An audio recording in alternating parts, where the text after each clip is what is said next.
IDF Hamas युद्ध में France ने एंट्री कर ली है। लाल सागर में गिराए हूती के ड्रोन फ्रांस ने एस्टर 15 मिसाइल से गिराए गए हैं हूती के ये ड्रोन फ्रांस द्वारा। ये इस वक्त की बड़ी खबर। गाजा युद्ध को 2 महीने से ज्यादा बीत चुके हैं। विनाश और विध्वंस भी अपने सारे रिकॉर्ड तोड़ चुका है, लेकिन अमेरिका और इजराइल से जो कॉन्फिडेंशियल और सीक्रेट रिपोर्ट सामने आ रही है वो और भी डराने वाली है, क्योंकि रिपोर्ट्स के मुताबिक अब इजराइल संपूर्ण शक्ति प्रयोग फेज शुरू करने जा रहा है, जिसमें अमेरिका भी इजराइल की मदद करने वाला है। दरअसल दुनिया में गाजा के लिए बढ़ती सहानुभूति और अमेरिका के विरोध की वजह से बाइडेन दबाव में है। इसीलिए इजराइल के लिए अब डेडलाइन तय कर दी गई है, लेकिन डेडलाइन पूरी होने से पहले इजरायली फौज को गाजा में बारूदी घमासान की खुली छूट दे दी गई है। इसके बाद क्या होने वाला है ये देखिए सुपर प्राइम टाइम की इस एक्सक्लूसिव रिपोर्ट में।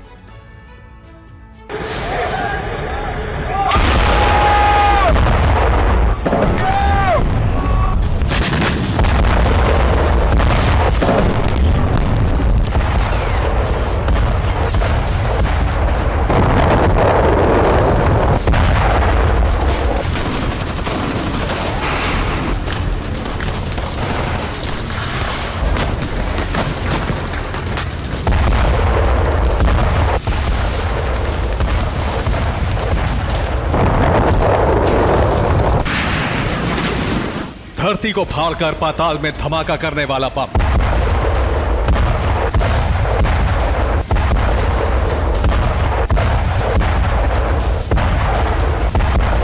धरती को भूकंप की तरह कंपाने वाले धमाके।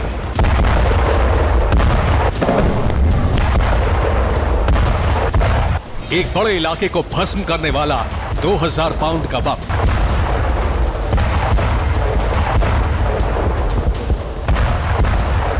गाजा में इजरायली सेना और हमास के बीच जंग का क्लाइमैक्स कैसा होने वाला है, इसका अंदाजा पहले दिन ही हो गया होगा।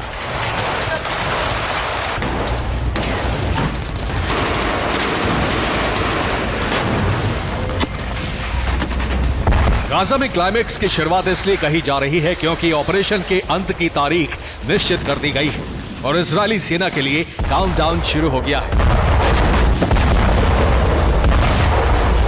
अब एक एक दिन कीमती है। एक एक गोली, एक एक बम,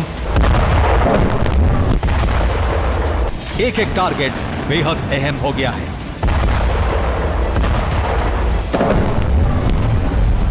अब तक हमास और हिजबुल्लाह को इजरायली चेतावनी और अल्टीमेटम दे रहा था, लेकिन अब इजराइल के लिए डेडलाइन तय कर दी गई है।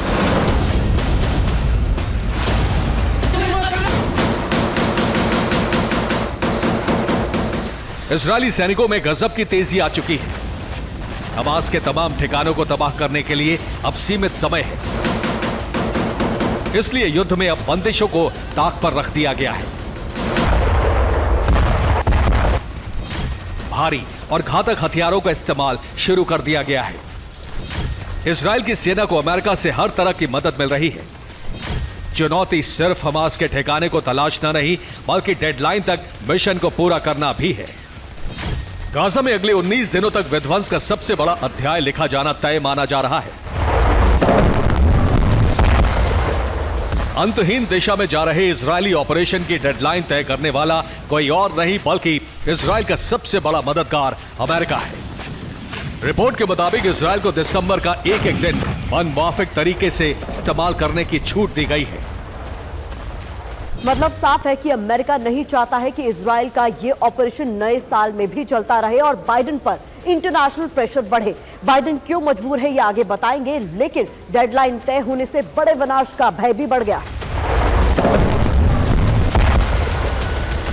अमेरिका के लिए गाजा में युद्ध विराम मजबूरी है, लेकिन नेतन्याहू के मन में कोई कसक ना रहे, इसलिए अमेरिका ने इजराइल को दिसंबर की आखिरी तारीख तक पूरी मदद का भरोसा दिया है।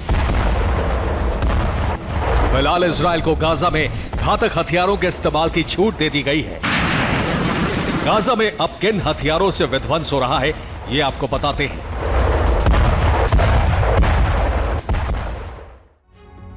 अमेरिका ने इजराइल को घातक बंकर बस्टर बॉम्ब दिए हैं। इस बॉम्ब का वजन 907 किलो होता है। ये फाइटर जेट से गिराए जाने के बाद 1850 किलोमीटर प्रति घंटे की रफ्तार से जमीन से टकराता है और 800 मीटर में तबाही मचाता है।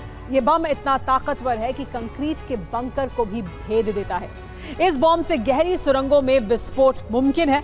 बंकर बस्टर बॉम्ब 35 से 50 मीटर नीचे जाकर धमाका करता है। अमेरिका इसका इस्तेमाल Iraq, Afghanistan, Syria, Somalia, Libya में कर चुका है।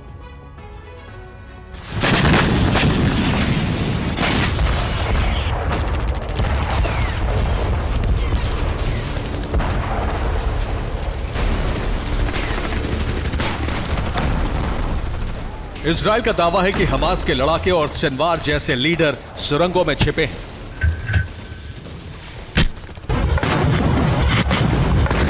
इजराइल को सुरंगों की तलाश में ज्यादा वक्त ना लगे, इसलिए अमेरिका ने इजराइल को बंकर बस्टर की सप्लाई कर दी है। अमेरिका से बम और आर्टिलरी के लिए गोला बारूद की भारी सप्लाई कर दी गई है।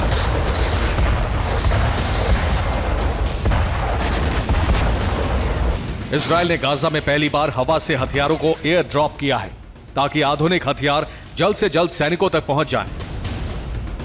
हथियार ड्रॉप करना यह साबित करता है कि इजराइल के पास समय की बेहद कमी है और वो 2-3 दिन सिर्फ हथियार पहुंचाने में बेकार नहीं होने देना चाहता है। अमेरिका सिर्फ हथियार ही नहीं बल्कि मैन पावर से भी इजराइल की मदद कर रहा है। एक रिपोर्ट में दावा है कि गाजा में अमेरिका की प्राइवेट आर्मी के जवान तैनात हैं। लेबनान बॉर्डर पर भी अमेरिकी कमांडो भेजे जा चुके हैं। यूक्रेन में अमेरिका की प्राइवेट आर्मी होने के कई सबूत सामने आए थे। यानी हथियार से लेकर सैनिक तक सब कुछ अमेरिका इजराइल को दे रहा है। लेकिन एक रिपोर्ट में दावा है कि अमेरिका 2024 की शुरुआत के साथ ही इस ऑपरेशन का अंत चाहता है। माना जा रहा है कि दुनिया में 2024 के स्वागत के लिए होने वाली आतिशबाजी से पहले ही गाजा में धमाकों की गूंज थम जाएगी। अमेरिका पर दबाव की कई वजह हैं। दुनिया भर में अमेरिका का विरोध हो रहा है। कई देश गाजा में बमबारी का विरोध कर रहे हैं। यूएनएससी में अमेरिका को वीटो का इस्तेमाल करना पड़ा है। गाजा में जरूरी सामानों की भारी किल्लत है। गाजा में 18,000 लोगों की मौत हो चुकी है। उत्तरी गाजा में तबाही के बाद अब इजराइल दक्षिण गाजा में बमबारी कर रहा है। गाजा में हमास के खात्मे का मिशन यूं ही चलता रहा तो गाजा में तबाही और मौत का आंकड़ा बहुत ज्यादा बढ़ सकता है। सिर्फ दुनिया में ही नहीं, अमेरिका में भी इजराइल को लेकर भारी विरोध हो रहा है। अमेरिका में पिछले 45 वर्षों में ऐसा यहूदियों को लेकर विरोध प्रदर्शन नहीं हुआ था। अमेरिका की सड़कों से लेकर यूनिवर्सिटी तक में विरोध प्रदर्शन हुए हैं। अमेरिका में 7 अक्टूबर से 7 दिसंबर के बीच 2031 प्रदर्शन हुए। 2022 की तुलना में ये 337% की बढ़ोतरी है।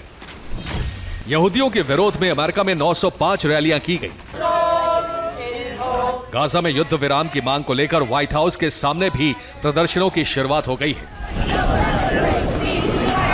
डेडलाइन के मुताबिक अब इजराइल के पास करीब 19 दिन बचे हैं।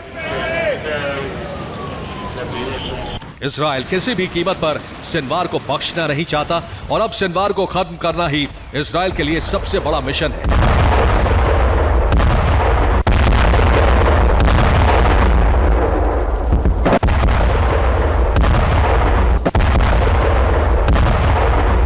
सुरंग और बंकर में मौजूद हमास के तमाम ठिकानों को नष्ट करने के लिए अब गाजा में बंकर बस्टर बम से हमलों का सिलसिला तेज होने वाला है।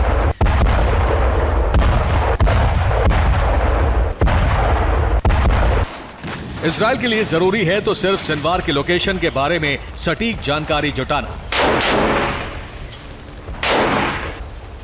माना जा रहा है कि डेडलाइन तय होने के बाद गाजा में विध्वंस की रफ्तार और तेज होने वाली है। अमेरिका किसी तरह दिसंबर के महीने को बिताना चाहता है ताकि इजराइल को भी संतुष्टि मिल जाए और दुनिया में उठ रही सीज फायर की मांग को भी पूरा किया जा सके। ब्यूरो रिपोर्ट, TV9 भारत वर्ष।